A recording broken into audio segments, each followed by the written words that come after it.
عدلیہ میں بہت خامیاں رہی ہوں گی۔ بعض چیف جسٹس صاحبان نے اپنے اختیار سے تجاوز بھی کیا، جیسے افتخار چودھری، ثاقب نثار وغیرہ۔ جسٹس عطا بندیال سے بھی بعض لوگوں کو شکایات ہوں گی۔ قاضی فائز عیسیٰ نے بھی بعض تباہ کن فیصلے کیے۔ انتخابی نشان چھیننے سے لے کر 26ویں ترمیم کو یقینی بنانے کے لیے فلور کراسنگ پر عائد سخت پابندی، انتہائی سرحد سے ہٹانا وغیرہ وغیرہ۔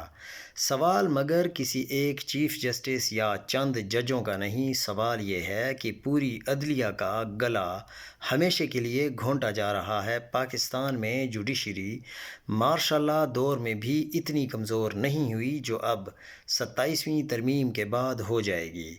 سوال ججوں کا نہیں، سوال پوری عدلیہ اور آنے والے زمانے کا ہے۔ تو پھر آخر خود کو جمہوری سیاسی کہلوانے والی جماعتیں ایسا کیوں کر رہی ہیں؟ نون لیگ اور پیپلز پارٹی عدلیہ کو کیوں ہمیشہ ہمیشہ کے لیے ختم کر رہی ہیں؟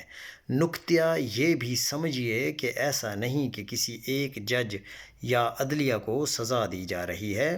26ویں ترمیم کے بعد عدلیہ ویسے ہی کمزور ہو چکی ہے۔ عدلیہ کو ایک طرح سے ختم کرنے والی 27ویں ترمیم اس لیے لائی جا رہی ہے کہ اگلے 10 برسوں میں حکومت جو مرضی کرے، جو بھی ظلم عوام پر ڈھائے، قانون کے ساتھ کیسا بھی کھلواڑ کرے، اپنی منمانیاں کرے، ان سے کوئی پوچھنے والا نہ ہو۔ معمولی سا بھی چانس نہ رہے کہ عدالت میں کوئی جا سکے اور کوئی عدالت حکومت کو کسی غلط کام سے روک سکے۔